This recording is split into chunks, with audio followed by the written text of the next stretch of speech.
right. Hello, everybody. Welcome back to my Pokemon Crystal Nuzlock.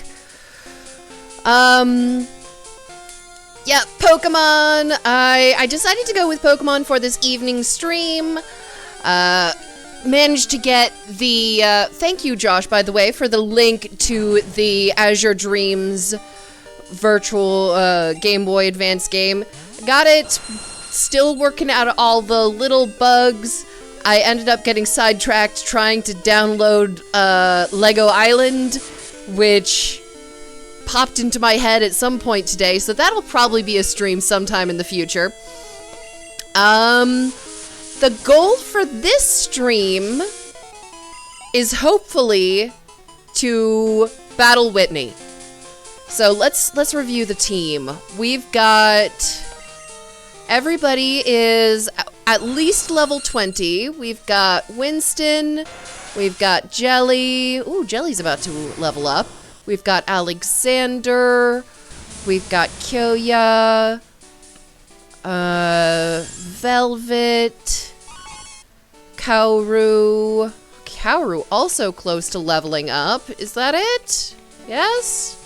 Yes. Okay. So I cannot remember. Okay, I think I have one final trainer in the gym before Whitney.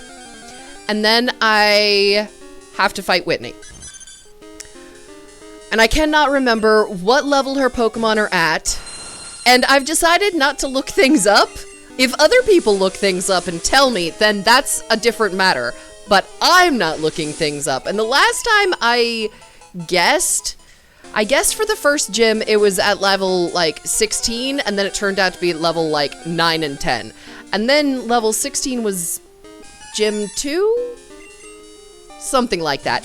So far I have not had a very good track record with guessing the levels of the Pokemon from my sketchy childhood memory. We will see. We will see. Whitney's always a troublesome one with how her Maltank likes to take down entire teams with rollout. I do have some heavy hitters, but with Winston and Kyoya. Kyoya? Oh my god. So sometimes I forget the name of my Pokemon, whichever one my Steelix is. Question.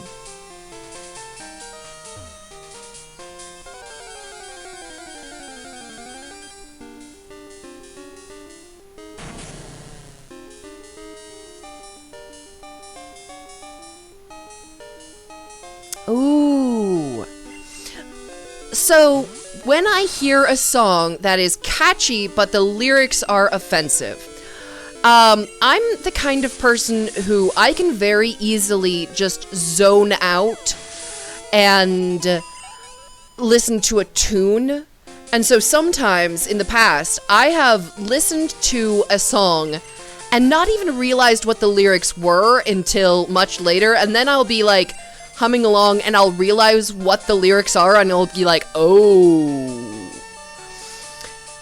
And some of the time, more than some of the time, often, I think the lyrics will slide by and they'll insinuate insulting things or racist things or, you know, whatever, rather than actually come out and say it, in which case it's even worse, because especially when someone is young and they don't know the context, all of a sudden, bam, you've got kids singing, okay, personal story. So when I was young, and I'm talking grade school young, I'm talking maybe first, second grade, my uncle was trying to teach me to play the guitar. And I love to play the guitar, and he had a bunch of music that he had, like, done cover songs of, and he had, you know, practiced with. And for some reason, I got one of them stuck in my head. Not in a bad way, but in the I'm going to learn this song way. Not as a I'm going to learn it on the guitar, because I wasn't nearly that skilled. But I'm going to just learn how to sing it, and it's going to be a song that I sing. That song was a Grateful Dead song. It was Friend of the Devil. And so I'm this little first grader going around singing, "Friend of the devil is a friend of mine." I had no idea what the context was. So it's... yeah. I mean, you have to decide, once you do know the context, and thankfully, after a while, my parents would be like, my parents sat me down and go, "You can't sing that song. Here's why. Here's what it actually means." And I didn't get it at the time, but, yeah. When you do understand the lyrics, and like, okay, there are some songs, too, that are, like, terrible stories. Oh, we have more context. Just offensive. I mean, I suppose there are two things that you could do.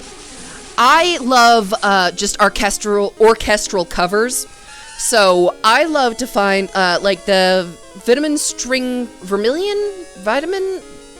String Quartet does a bunch of just string they're a string quartet. They do covers of popular songs. So if you really like the song but don't like the lyrics, that's one way to get around it.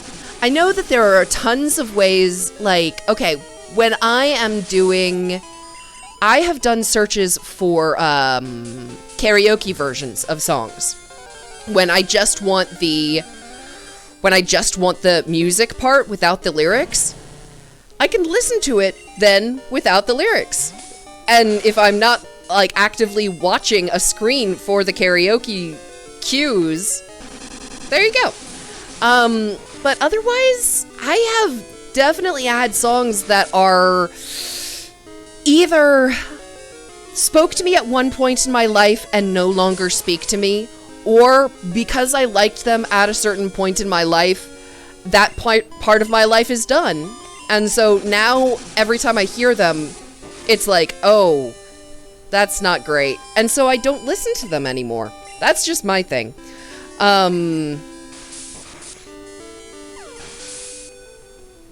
Yeah. I had a thing that I was... well, let's see. What other poke... I think Kaoru was the other one about to level up? I need to get Winston and Alexander in there as well. Oh, right! The other thing I was going to talk about... oh, okay. So, the Decemberists. I really like the band, the Decemberists. They're a fantastic band. They have done some really creative stuff, but some of their songs are just like, they're hard.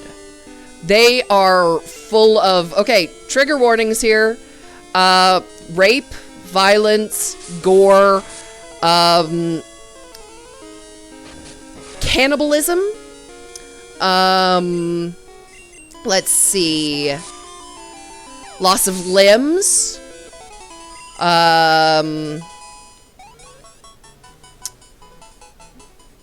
yeah, lots of bad stuff.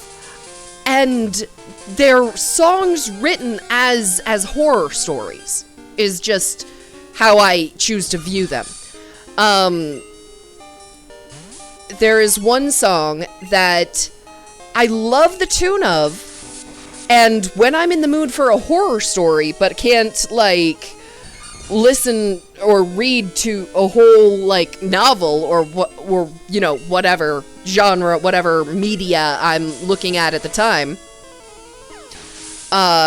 it's a story about a man who okay, again, trigger warnings.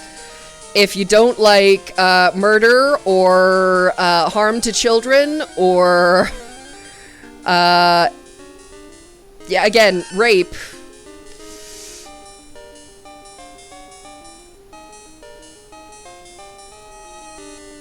Oh, I'm now reading, so that's why I've gone silent. Give you a second here.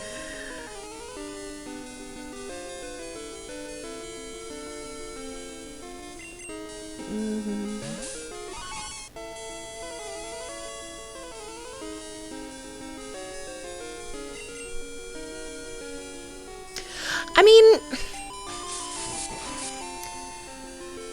you never know somebody else's history. If somebody else is freaking out because of some random lyric, then maybe they have something in their past that it is actually touching on them. Maybe it's... there are gatekeepers. You have to be aware of gatekeepers, and people who... Did I just do that correctly? Nope. I wanted to put Alexander up front.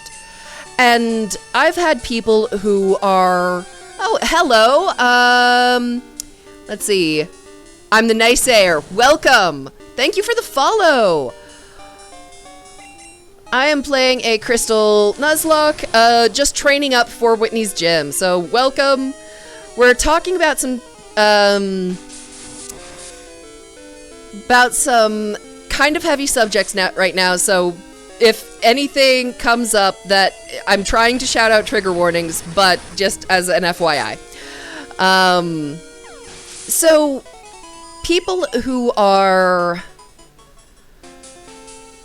I've had people bully me or attempt to bully me by gatekeeping, and I don't think I'm alone in that, and it's something that you need to be aware of, because everybody needs a chance to learn.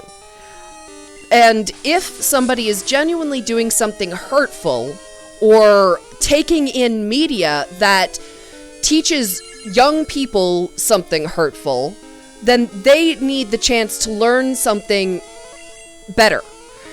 But if somebody is doing the whole gatekeeping thing of no, any specific word, if you use the word crazy, then you're bad. If you use the word,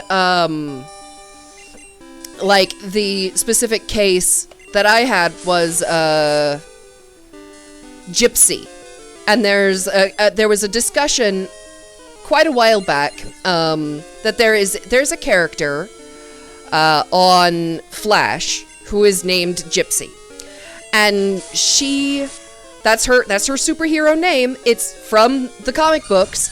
But nowadays, gypsy is one of those words that you don't see, you don't say, and people don't understand, like, depending on the generation and the gatekeeping and the society and all of that, it's not a word that you'd see discussion of. You don't see the history behind why it is used or not used, why it is not casually used anymore, why, like, I don't know the history behind the word. I can't give any of that, but yeah, I'm rambling now. It's a complicated issue, and only more information and the chance to learn, but there's the key word, a chance to learn.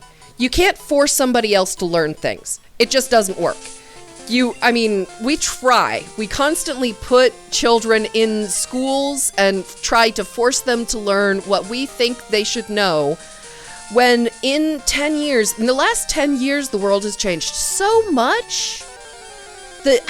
Technology has jumped ahead in leaps and bounds. If I had the computer technology, if somebody had sat me down in a classroom and gone, okay, you're gonna need to learn how to program a computer because in 10 years, computers are gonna be the next big thing. I may have believed them. I may have been a gullible child. I may have been, it may have gone in a completely different direction. This is reminding me, so there is a Twitter account that it does micro stories, and there was a story they put out, and every tweet is a new story. There's actually a couple of them that I follow, but the one I'm thinking of, I can't remember I'll have to look up the name of the of the Twitter account. Hang on, let me see if I can find it. Is it just micro stories? It might just make micro stories. Anyway, the specific story they had, it was a technical engineer for a time travel machine. And it was a dialogue between two characters, and character one was the hiring person, and they were like, so we're looking for so the machine has only been invented in the last 6 months.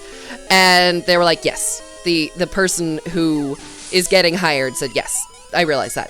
And we're looking for someone with 5 years of experience. And the person is like, yes, I have 5 years of experience. Here you go. Because it's a time traveling machine and they can get away with it. And it was also a really good commentary on the job market and, you know, people interning and all of that. But it was so subtly done. I stared at that thing for like, I don't know. I read it over several times, stared at it and reblogged it, and that account is a great account. I have wandered quite far from the original topic. Oh, what was the original topic? We were talking about music. Right. And I was talking about the Decemberists and how some of their songs are just plain horror stories. Yes, that's where I was going. They have an entire album, actually, where if you listen to it in order, it tells the story of, like, this young man who is lost in the woods, and he's taken in by the forest queen, and she turns him into a stag, and then he's caught in a trap, and this young woman comes and frees him from the trap, and binds his leg, and they fall in love, and then she has to go home, and like each song is a different part of the story, and how, and of course they both die at the end. They have to cross a river, and the river earlier in the story is like it lets one of them pass the first time. And then, so one of them crosses the river to get the other one, and then they have to go back across the river to get to safety because the queen is like, I will kill both of you. And then the river raises up and was like, nope, I let you cross last time, not gonna let you cross this time. So yes, the Decemberists is the band. Can't remember the name of the album because I always forget things like that. Let's see what levels people are at. Doing good, doing good. Alexander is just barely level 23. 23. No, 22. 22. Okay, good. I'm really tempted to go... Okay, there's one more trainer in the gym, I'm pretty sure. I'm gonna go fight that trainer, remind myself what level these guys are at. I wonder how much money I have. So one thing that I've been working on for the past couple of streams is I need to buy a Wobbuffet from the Game Corner because that's a thing I have to do. But I'm not going to buy them right before the gym, I think, because I don't want to go into the gym with a Pokemon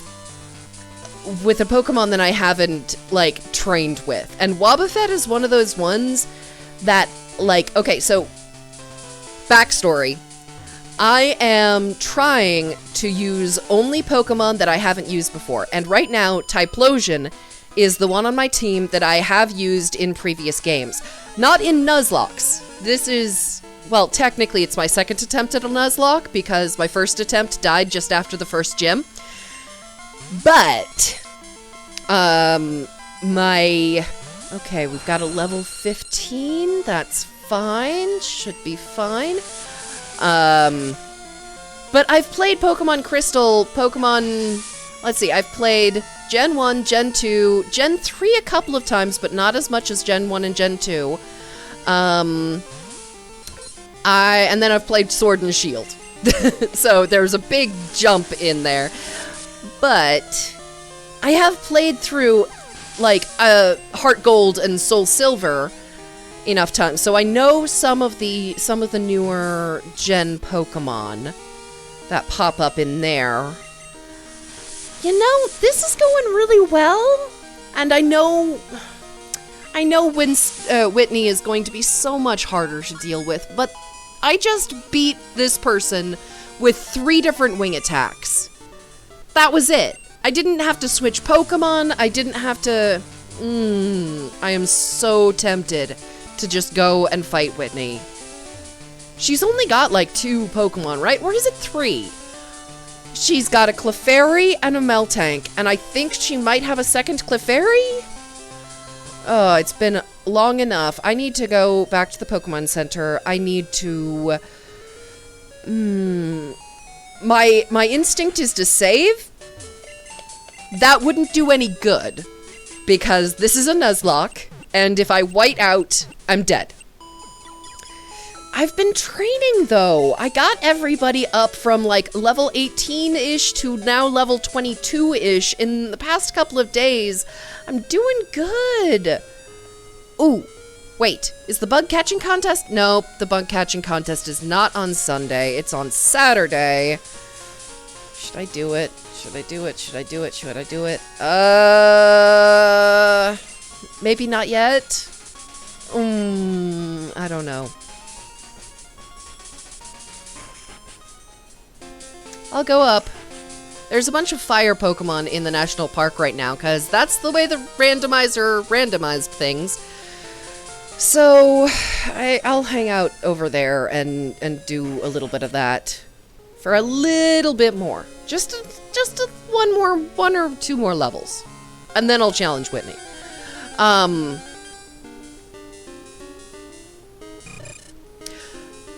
Thinking about this Decemberists makes me think of Skyjack's Courier's Call, or well, there are 2. They are actual play podcasts. The first one is just Skyjacks, and that one's for adult ratings. Campaign Skyjacks is actually what it is. And then the second one, it has a spin-off, Skyjack's Courier's Call, which is a for kids or younger rating, all ages podcast. It's such a good world. I mean, it's based kind of on the Decemberists in that, like, the story from the album, Alania's album called The Emptiness. I didn't pronounce. Alisana's. I have not heard of that. I will have to check that one out. I also, I'm a storytelling person. I love anything with a story attached to it. And having a whole album connected to, like, that has a through line like that takes such skill to create that. I can... And then you get a chance to really know the characters, to grow with them. I mean, you get a chance with... There are some songwriters who can do that with a single song, and they are fantastic. But I do not write songs, but I do write in general. I write fanfic. I'm working on a novel. I have written short stories before. All of that. And every time I sit down to write, I write something that, like, getting me to write something under 1,000 words is a big deal. I never write anything under 1,000 words, because at the minute I start putting pen to paper, I'm like, but this is the world they are in. This is the context.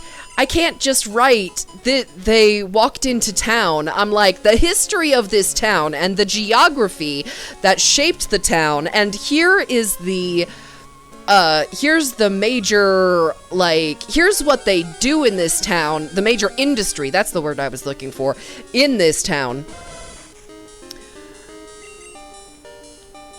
It makes the times when I'm DMing very interesting, because I have all this backstory, and then my characters are like, yeah, we're just gonna run ramp shot right through this.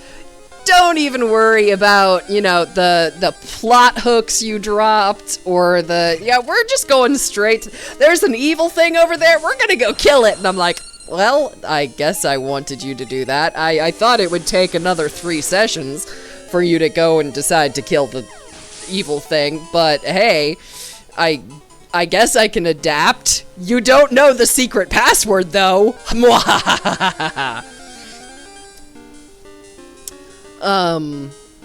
But yes. Where was I? Skyjacks. Yes. If you like world building, Skyjacks is a wonderful, like I said, it's an actual play podcast. They do, all of the characters are voiced by stand-up comedians or stand-up people. So they do a lot of just bits. Sometimes they will start something, and then all of a sudden they have a character whose name is Bathroom Barry, and he is the person who runs the bathrooms on this airship, and he's a reoccurring character now, and then it's just,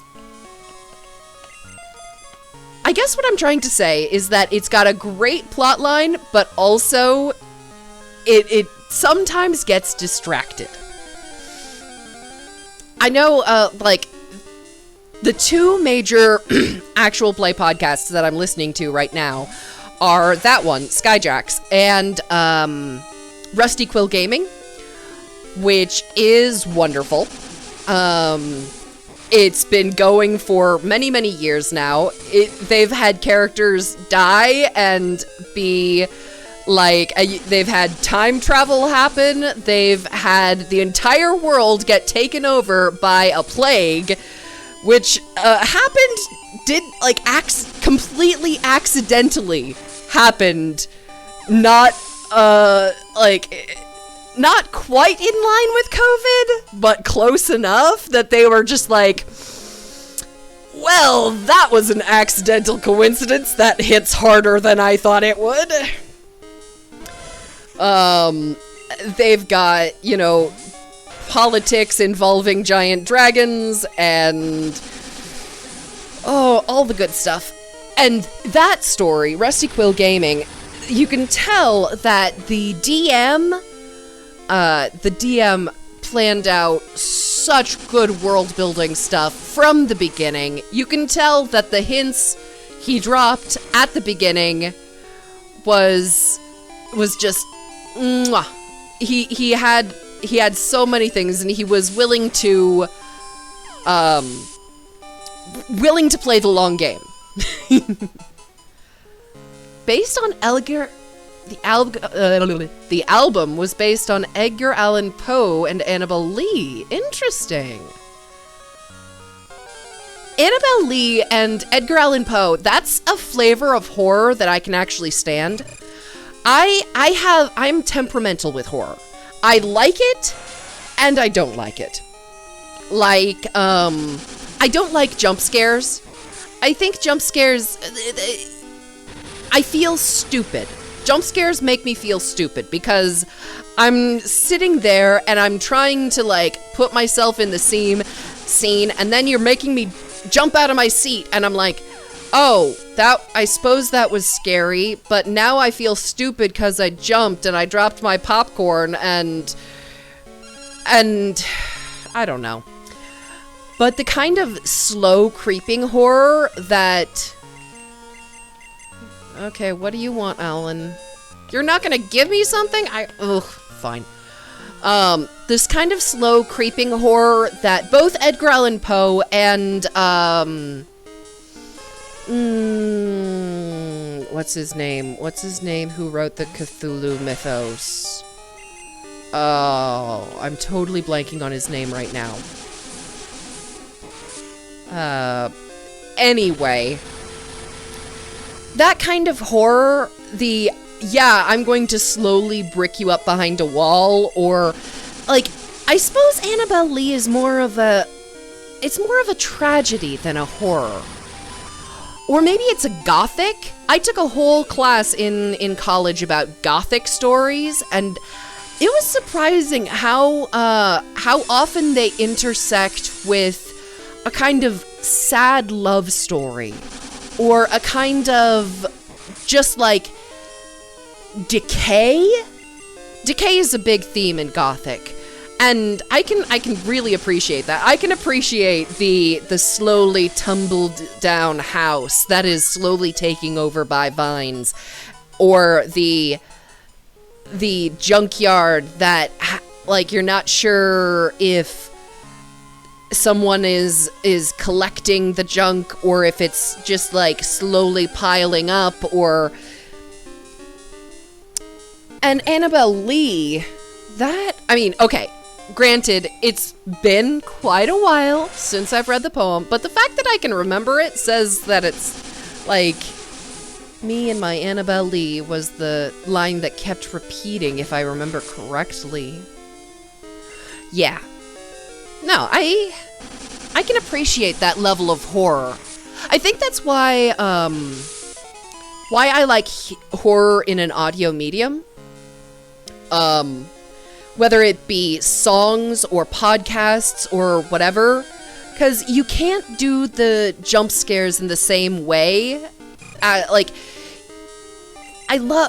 So much audio horror is just about that slow creeping horror and I'm going to add a little bit of a layer and I'm going to tilt this down just like half an octave or a few notes, put it in a minor key. I'm going to add a little bit of static in the background, and it's all subconscious. And that kind of thing definitely runs a chill up my spine. That's the good stuff. All right, who else can I put up front? Kaoru, you're an ice type, but you're also a dark type. Let's see how you do.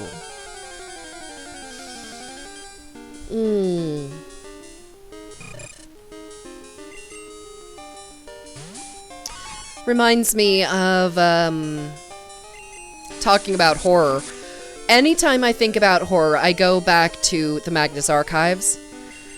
I also go back to Welcome to Night Vale, but I think Welcome to Night Vale is a little bit more absurdist and a little bit more just the flavor of chaos, where where Magnus Archives was deliberately trying to be horror and hit a lot of horror tropes, which I can appreciate, especially the way they built it up over the seasons. I loved Welcome to Night Vale in the beginning, but after a while, I couldn't listen to it on the regular. It was something that, I would listen to 2 or 3 episodes, and then I would feel overwhelmed. I would feel, not quite disconnected from reality, but I would feel...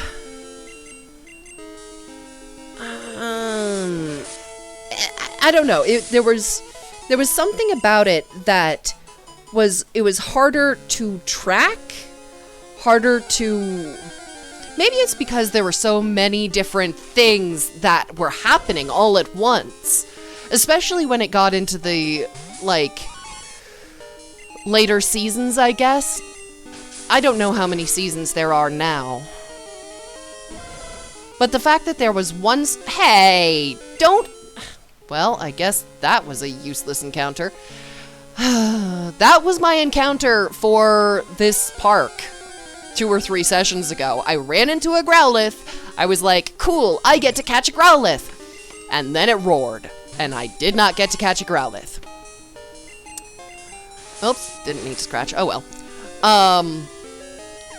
Oh, I guess we're getting into the season for horror, too. I mean, what, September is Wednesday? God, September is already coming up around the bend. I have a lot of things that I like to do in the fall. This fall, I'm not sure I'm going to be able to do all of them. I like Halloween. It's not like my favorite holiday because it takes a lot of effort. And sometimes I just don't feel like putting in the effort. But I do love the aesthetic of it. And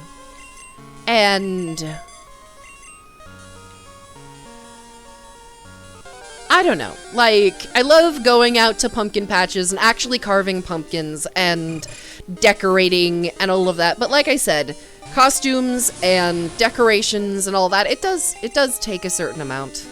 We'll see. I've still got 2 months until Halloween. We'll see what happens. I'm the Naysayer, has been listening to a lot of music. That's great. There's a lot of music out there. Feel free to drop some of your favorite bands in the chat. I'm always looking for more stuff. I've been listening to a lot of like orchestral synth recently. Some pure instrumental stuff. I've been having a couple of big projects at work, and I listen to a lot of orchestral and hey, Rowlith. Like Lindsay Sterling. She's one of my go-to artists. So I'll listen to her a lot. I'll listen to... what's the name? I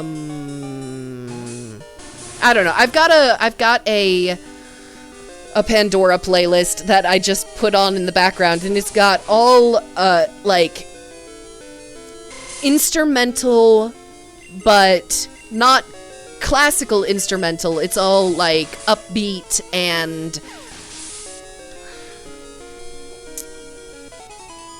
not quite techno, but, like, it's... I don't know. You know, I'm not well-versed enough in different genres to say what it is, but I know what I like, which is the important thing. I actually have a weird taste in music. I grew up listening to a lot, like, my parents would just put music on in the house, and so I grew up accidentally listening to a lot of their music, which is a lot of Grateful Dead, a lot of soft rock, a lot of, like Phil Lesh, Dave Matthews Band, a lot of, yeah. Let's see, what else? Americana. My dad loves Americana stuff. He's actually a DJ for a local radio station, and he has an Americana show on there. That tends to drift a little bit too much towards the country end of the spectrum for me personally. I like more soft rock when I'm listening to that kind of music. When I'm working on something, I like music without lyrics. Because if it's got lyrics, then it will distract me from whatever I'm working on. And then there's a whole third category of music that I listen to, which is music that reminds me of fandom. Or music that, like, there have been so many times when I'm like, I am recording a fanfic into a podfic, and I am trying to find the perfect intro-outro song for this thing. And if the author has, like, a playlist, hey, come on, Alexander. You can play, come on, quick attack. There we go. If the author has a playlist, that's always a great source of inspiration. But then sometimes I'll just, like, have the radio or, you know, have Pandora or whatever on in the background, and I will spark a song that came on randomly, and I'll be like, oh, that song is for that fandom. Melodic core. I'm assuming that's a genre, and it sounds wonderful just from the name of the genre.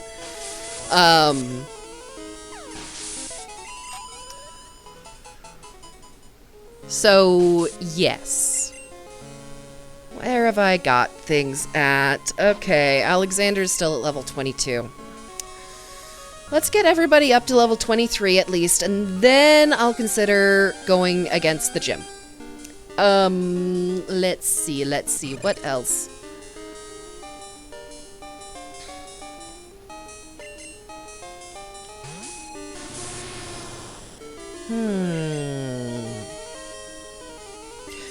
So, yeah, if I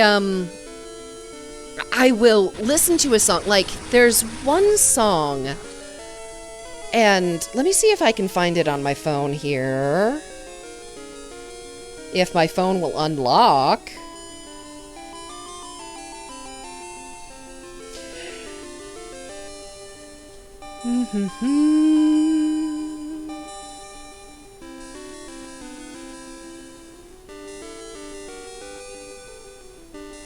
Queen by Lauren Gray. I first heard that song. I cannot remember where I heard it, but it came on, and I immediately had to go and look up the song and download it because I was like, oh my god, this is a song that has to be for a podfic for Star Wars, specifically for Leia. It's a song about, like, women being badass and, like, don't treat me like a princess, treat me like a queen. And I was like, yep, that's Leia. That is Leia. And I have that song on my phone ever since. I have been searching for the perfect fic to do, to put that, song to.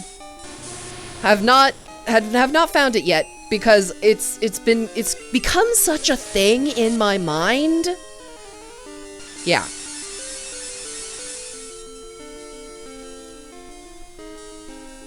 I'm the Naysayer is recommending a band called Wither Away. Cool.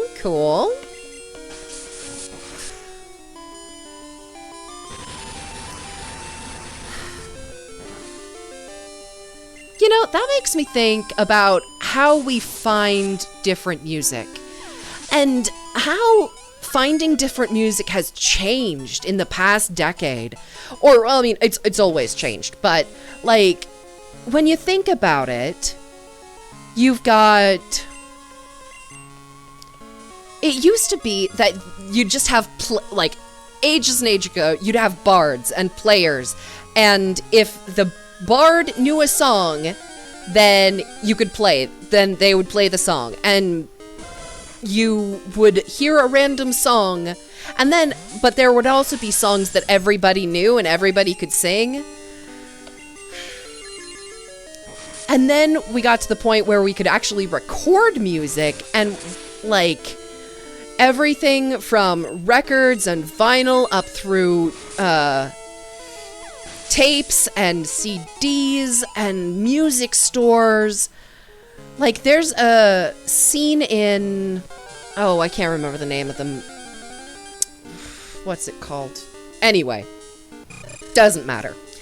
But, like, there's so many scenes in vintage places that are either in music stores or just like, oh yeah, I'm gonna make so-and-so a mixtape. I'm going to... Here, let me give you... like, and radio was such a thing, and you would learn about new songs just by listening to the radio, and we don't have that anymore. I mean, Pandora and other, like, music things like Pandora or iTunes Music or whatever the different brand is for whatever different console, whatever website. There's a bunch of them out there now, and they have all those algorithms of if you like this song, then you might like this song. But unless you are actually introduced to a new band or a new artist by a friend, or by something like a clip of a song in a thing that was used in the background of a YouTube video or in the background of a whatever, you can miss entire genres of music that you might love. Is my keyboard going out? Nope, there it is. Nope, there, no, it's gone again. There it is. One of my buttons was not letting me turn right. Oh, well.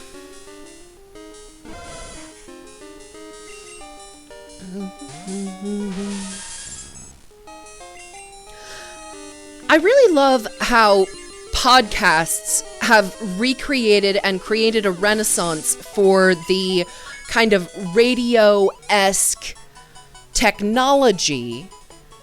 And I'm hoping that there's something like that for songs coming down the line. And maybe there is, and I just don't know about it.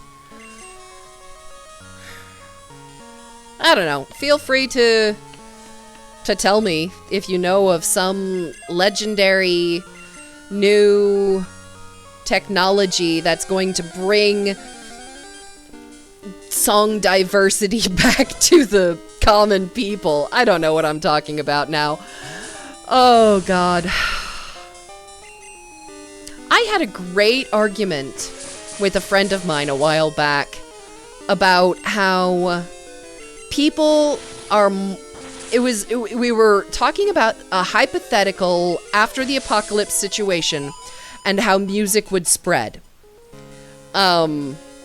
Because people would be more creative individually if you don't have the background noise of everybody's making songs about this, everybody's making songs about this, and instead you have the, okay, yeah, I know how to play guitar, or you know how to play the drums, and we're gonna see what we can create. Or do you know how to create a D chord on the guitar? Do you know how to do an E minor? Do you know, like, and people who know how to, do you know how to properly tune a guitar? Do you know how to tune it to a chord of G? Do you know how to, whatever? And individually, they would be more creative. But without the ability to properly spread those ideas, is it more creative as a whole? And we went back and forth because nowadays with the internet, with all these things, like especially if you're doing electronic music, if you want a certain riff on a certain type of drum, you can find it. If you want a certain sound, like I cannot count the number of times that I've been doing oh, Kyoya! I think I have a burn heal in my bag, but I can't use it during battles. That's one of my rules.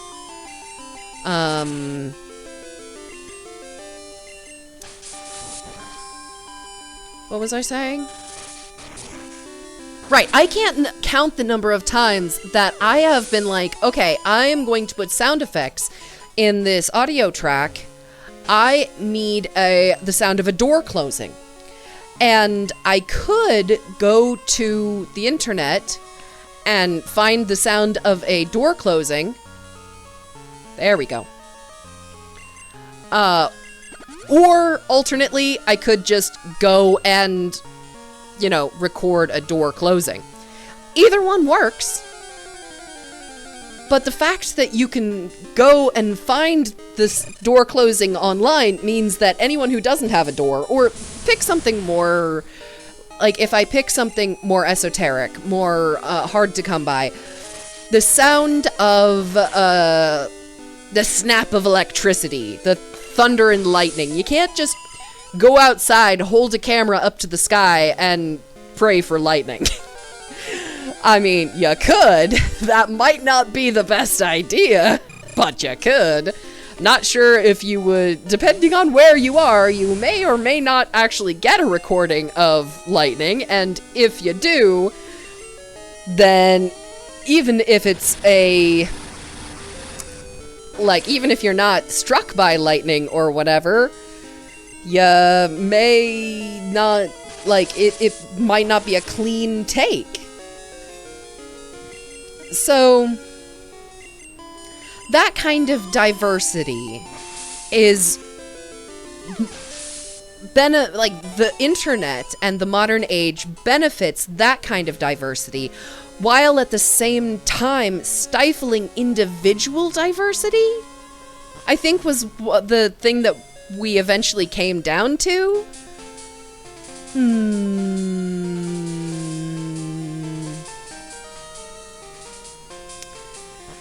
There are ups and downs to everything. Ups and downs. Pros and cons. Alright. I was gonna come down here just to heal my Pokemon. And Steelix, I do want Steelix to be up. I'm pretty sure Steelix is... So Steelix carried me through, both the previous gyms. Steelix is one of the first Pokemon I caught.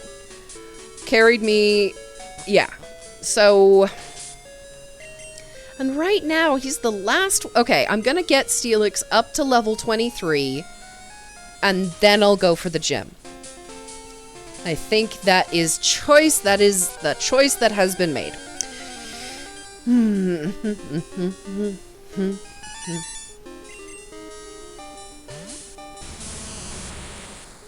that I think about it, I haven't been listening to a lot of just straight up music recently.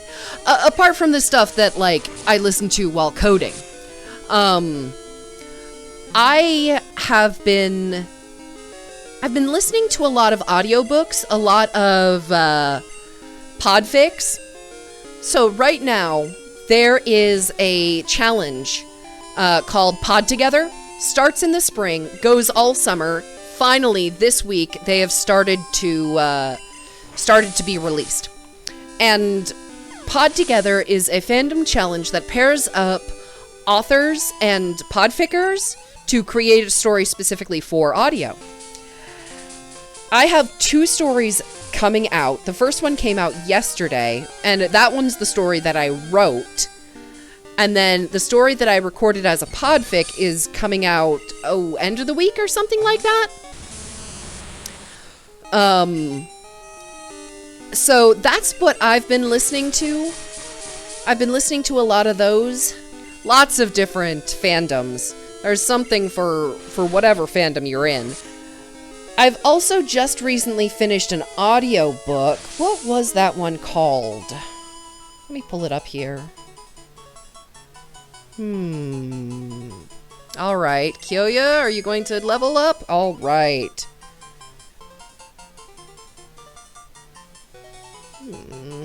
Finished. The Exiled Fleet by Richard Fox. And that was it's a space epic. Kyoya is trying to learn. Kyoya, you want to learn Harden? That's so cute. No. Oh. If it was Iron Tail? Yeah. If it was Headbutt? Probably. No. Not letting you learn Harden.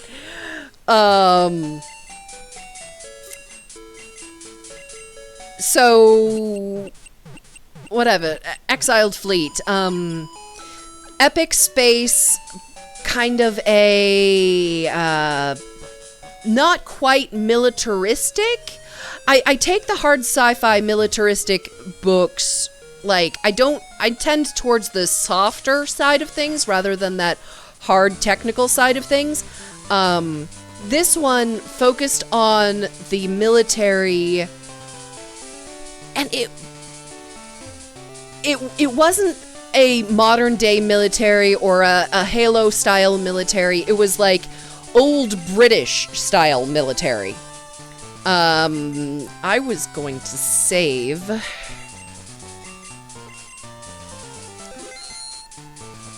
but it also had a bunch of colony ships. The one downside to the book, I did enjoy the book, but the one downside was that there were so many points of view. I was never sure, like, I had a hard time really getting into any single character because we were jumping around so much. All right, she has 2 Pokemon. The first one is the Clefairy. Here we go. Level 18. I can do this. I kind of jumped into this in the middle of a thing. But, hey, sometimes that happens. Oh, metronome. That's fine. That's fine. I'm underground. That's fine. And you can't even hit me with an earthquake because earthquake doesn't hit underground things yet. Not in this gen. We are still in Gen 2. All right, we're doing fine. We're doing fine. We're doing just fine. There we go. All right, now what level is the Maltank? What level are you? 20. Okay, I can do this. I can do this. If I do dig, then even if she tries to set up a rollout, then it'll miss and it'll reset the rollout. That is the plan. That is the strategy. See, it's already working. My Steelix is going to get me through. Hello, I'm pressing a button. There we go. There we go. I just replaced the batteries in this keyboard. I know it's not the batteries. But yeah, my Steelix is clearly the best. Kyoya is the best. He's going to sweep through the 3rd gym in a row. Here I was, training all up, and I forgot that I gave Kyoya Dig, and I was all panicking. I'm doing great. No deaths for me. Technically, I've had 2 deaths in this Nuzlocke so far. Oh, Whitney. Hey, I am pressing the button. Yes. There was a game. It was like, it took all of the, like, demo stuff for Gen 2 and turned it into, like, all the Pokemon that were testing Pokemon that might have been in Gen 2, but they decided not to put into Gen 2.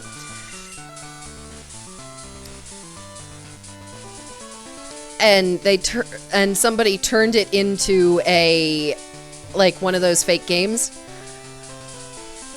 And in that, the thing I always remember, I only played it up to a point, but the thing I remember from that is that Whitney actually had a personality. Whitney was off saving kids in a mine shaft. And then they do this to her. And all of a sudden she's just like, no, I'm a crybaby. And I'm just like, Whitney, you could have been amazing. Why did they do this to you? Yep. Pokemon Gold and Silver Space World. That might be the name of it. Thank you. I am the Naysayer. Alright, time to go and see if I can get my Wobbuffet. If I remember, it takes 15,000 coins? Alright.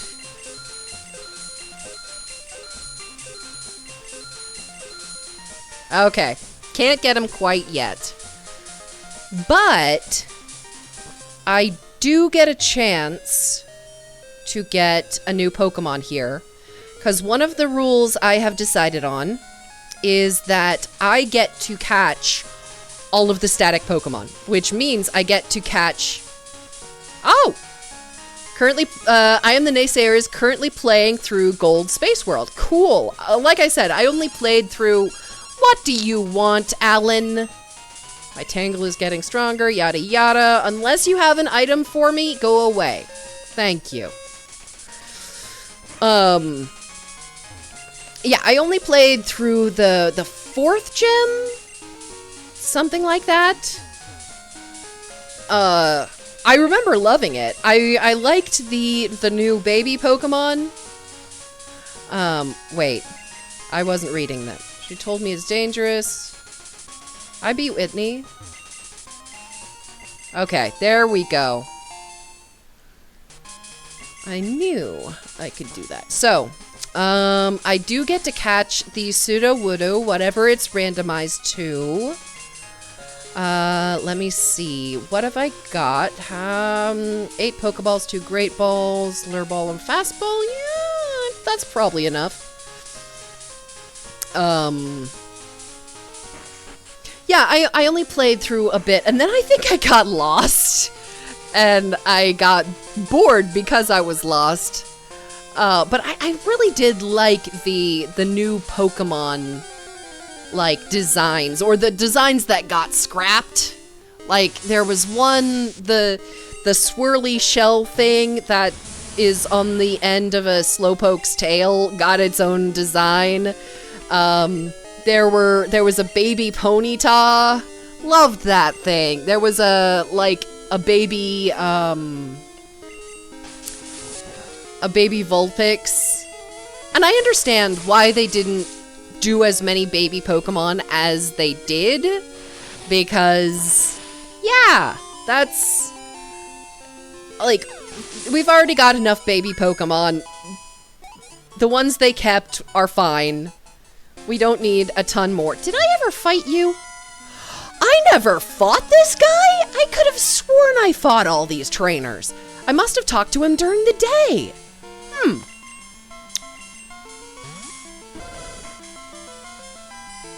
Anyway, when I tried to play that game, I wanted to have a team of only, like, new Pokemon.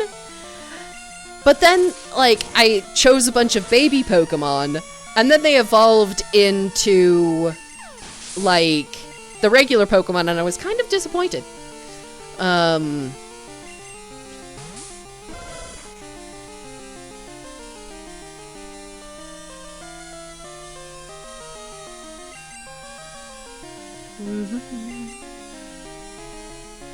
Oh, a flash cartridge. Cool. Oh, I should be paying more attention so that this Growlithe does not kill Kyoya. He did not. It's doing fine. Yeah, no, I have a copy of Pokemon Crystal and Pokemon Silver and all of that, but I don't have any flash cartridges or anything like that, so this is on a computer. That's the best I am able to do. And I do try to, when available, I try to buy games, like, a while back I was playing Zoombinis, and Zoombinis is a retro game that I played as a kid, and I just randomly went through, Steam, and was like, hey, what games do I remember as a kid that I can download from Steam? Found a bunch of them. Okay, not a bunch of them, but I found like 3 or 4, and Zoombinis was one of them. And so I was totally willing to shell out $5-10 for this game that I remembered as a kid. I do try to actually pay people for their work. And, okay, the games especially, but also books, audiobooks, all of that, they depend so much on sales, and all of the effort goes in before a single dollar is made. So the fact that you have things like royalties that come back years and years later, it's a big deal. I, as an audiobook narrator, like, I depend on royalties. I will put in, depending on the length of the book, I will put in 50 plus hours before Kyoya. So yeah, I will put in 50 plus hours before anything sees the light of day. It's so strange. And it's so different from so many other industries. Like, I know, like, the pharmaceutical industry is also like that. Entertainment, pretty much any entertainment. I suppose the magazine industry isn't like that, because they can put out one issue and have like, the next issue be covered by that issue, and they can have overrunning things. I don't know. Commerce! It's a thing. Reminds me of... Cannot remember where I first heard the joke, but it was Hermes talking to one of the other gods and going, yeah, I tricked them into thinking a little piece of metal with my face on it was worth something. And that's how he invented money. And it was all a gigantic lie that just spiraled way out of control. I don't actually need to save the game. But hey, let's see what this pseudo-widow is. Alright, let's try. Please be randomized. Please be randomized. Yes, you should be randomized. Why aren't you randomized? Ugh. Ah, well. I get to catch it still. Or, wait! Do I already have a pseudo-widow? I already have a pseudo-widow! I don't get to catch it, because I already have one! I forgot. I got one in my box ages ago. Okay, you're dead. Pseudo-widow was one of the Pokemon that might have ended up on my team, because I'm really trying to train new Pokemon. Pokemon that I have never trained before, which is, I think, part of the, like, point of a randomizer. But I don't like Pseudo-widow, and I already have a stone in Winston. Yes, dodge. I already have a rock type in my Aerodactyl. Oh, hello, little Pichu. I guess you're my encounter for this route. Okay. I think I need to switch Pokemon. I forgot that this was an encounter! Oh, wait, why did I send out Jelly? Why did I send out Jelly? That's not good. Supersonic? Cool. Don't die, Jelly. I have been training up this jellyfish for like 3 different sessions. It still does not know a water move. Oh, well, ooh, okay. Don't hurt yourself? Well, I guess I just lost that encounter. Oh, well. I wasn't actually going to... Unless... Oh, right, Bill. I forgot this was a thing. Yes, yes. Yes, yes, talk to Bill. Yes, yep. Bill is a dude. He does the time travel thing. Because somehow they had to connect the 2 games. Yep. Mash the button. Okay. Now, I don't think I have a Pichu or a Pikachu. I'm doing species clause. So if I have a Pikachu or a Raichu in my box, then that will not count as my first encounter.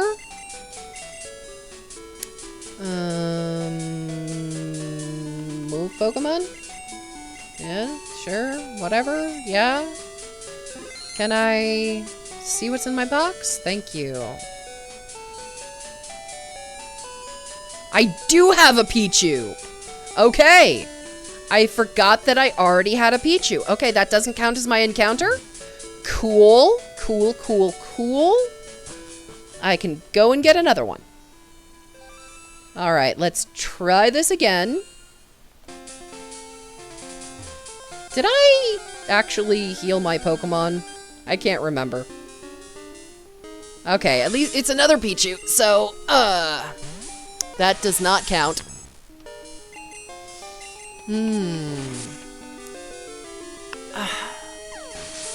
This has got to be another electric route.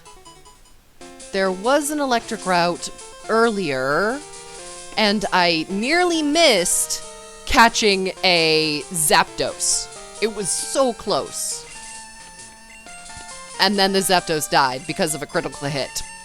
It was terrible. If I run into another Zapdos, it's putting it on the team, assuming that I can catch it. But nope, instead I get a Magnemite. Cool. Have I ever actually used a Magnemite? You know, I cannot remember ever actually using a Magnemite. On the other hand, I already have a Steel type in my Steelix.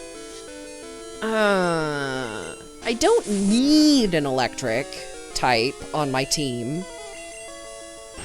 You know what? I'm not gonna... I don't think Magnemite is going to be on my team, but I'm still gonna catch it, as the rules of the Nuzlock. Catch all the Pokemon you can. That's the thing. Now I'm trying to remember if I've ever actually trained a Magnemite. I mean, they're so hard to get. Especially in Gen 1, you can't get them until, like, the power plant. And, okay, I need to come up with a nickname. I've been doing historical figures, and I started out doing Oron Host Club, and then I ran out of names for that, and then I started doing historical figures. So, let's see, I've already got Tesla. I could do Newton. I could do, Einstein. Let's do Newton. Newton. Cool. Alright. There's that taken care of. Oh, hey! It's Sunday. That's right. Hello, dude. Give me something. Sunny of Sunday. Oh. Of course you give me a magnet. Of course. I just caught a magnet. Did you take the magnet off one of the Magnemites?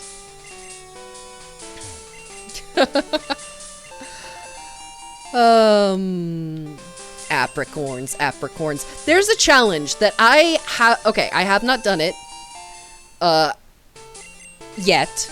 But it's a challenge that I came up with as a kid, and I kind of always wanted to try it, but Pokemon games are so long, you've got to always be prepared to put in, like, 100 hours if you're going for a full game. But the game I wanted to try, the challenge I wanted to try, was you cannot buy Pokeballs.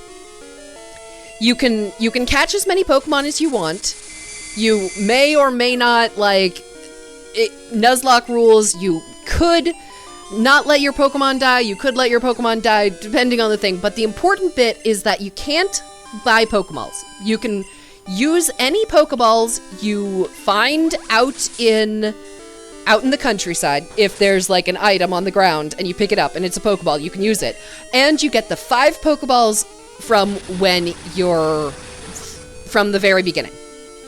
Now, this challenge in Gen 2 has a caveat in that you can use Apricorns. You can use Apricorn Pokeballs because it doesn't count as buying anything.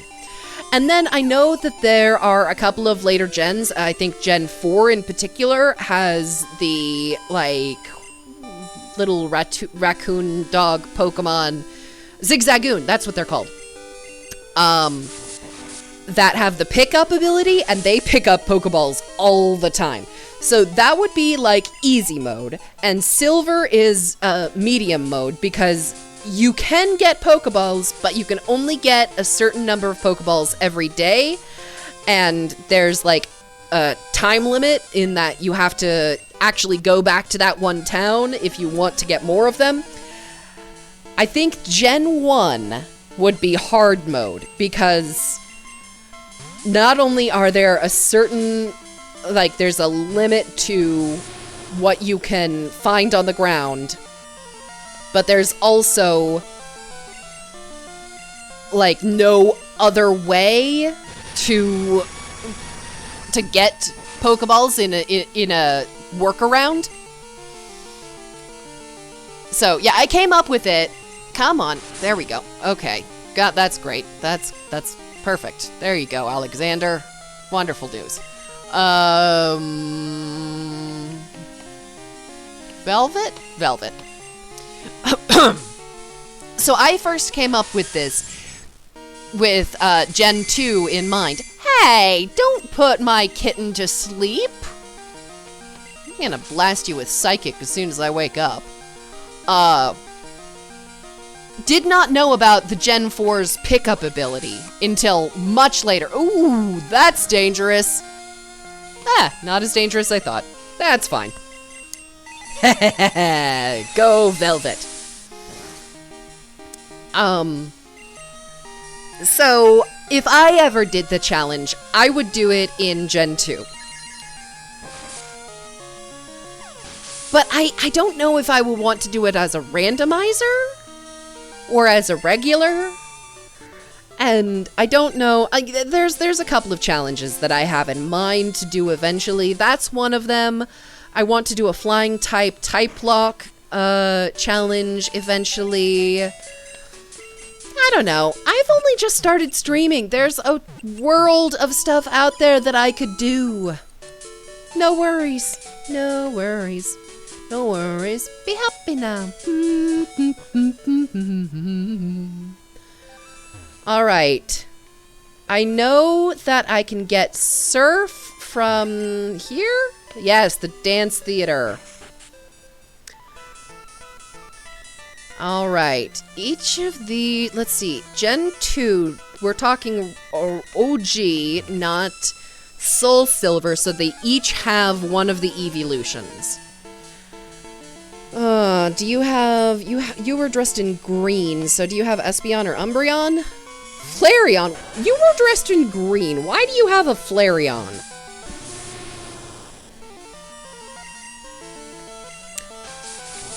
Anyway, I think I'm going to, let me see how long I have been doing this. An hour and 20 minutes, wow. I am the naysayer. I want to randomizer Ditto Run only. I've seen videos of those, and they seem wild. I mean, okay, to be fair, I've seen videos of just plain Ditto runs and the different strategies that you need to do for just Ditto runs. But I think with a randomizer, that adds an extra thing to it, because you don't know what moves are coming up. You don't know, like, okay, this randomizer, the one I'm playing right now, I've randomized wild Pokemon, but all of the Pokemon that trainers have are the same. So it really depends on the randomizer set. If you wanted to do a randomizer where trainers are all random, then that could get interesting. Especially because there'd be no way to strategize before going in. It's just like, ooh. And then, do you play with a level cap?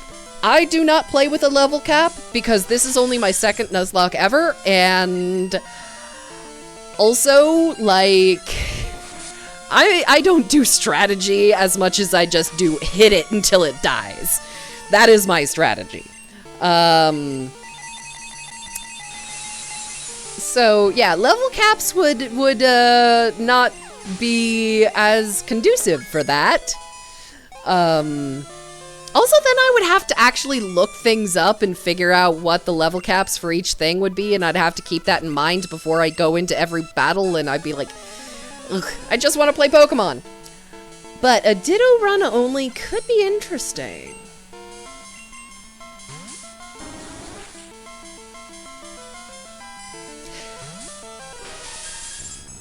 Any run with a single Pokemon definitely like, oh, that's another thing. Do you play with, this is a Ditto Run in that I can have a random types, random moves, random train Pokemon. Oh, you're randomizing everything. Good luck. The The one video I've seen where even types and moves were randomized, somebody got out a spreadsheet and they were like, yep, I'm keeping track of.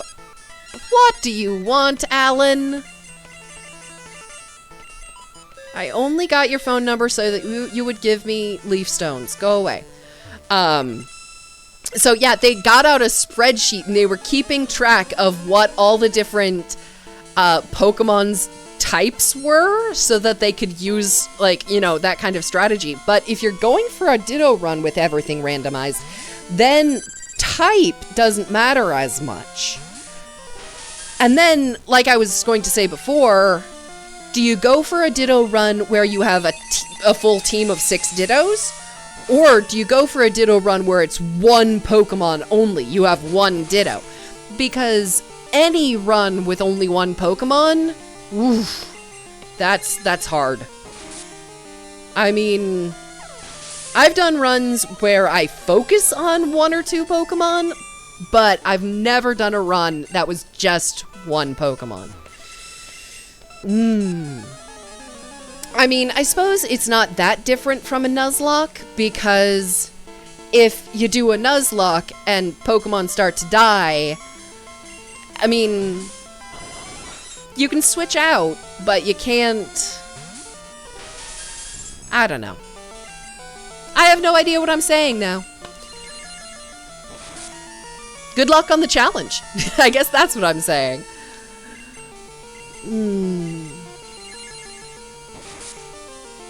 Alright. I think that's the last of the Kimono Girls. So now I can pick up Surf. And I think I'm gonna go ahead and end the stream there. Cause then I can finally teach a water move to yes. To my jellyfish, who has been severely lacking in water moves up until now. I kept expecting him to learn, like, water gun, or bubble, or something. But no. Alright, where's Surf? There you are.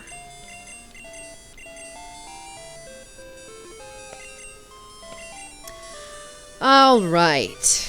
Jelly.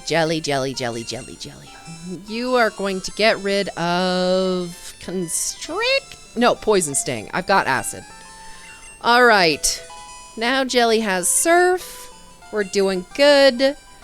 And I'm gonna go ahead and call it for tonight. We have made some great progress here. Everybody's up in the low 20s.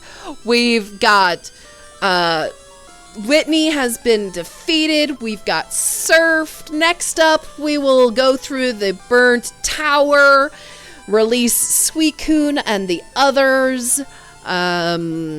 Maybe take on the Ghost Gym over there, or at least a couple of the trainers in there. I think there's a couple of rival battles we can do too. I know there's one in the Burnt Tower. Can't remember if there's another rival battle around here somewhere. Anyway, nice hanging out with all of you guys.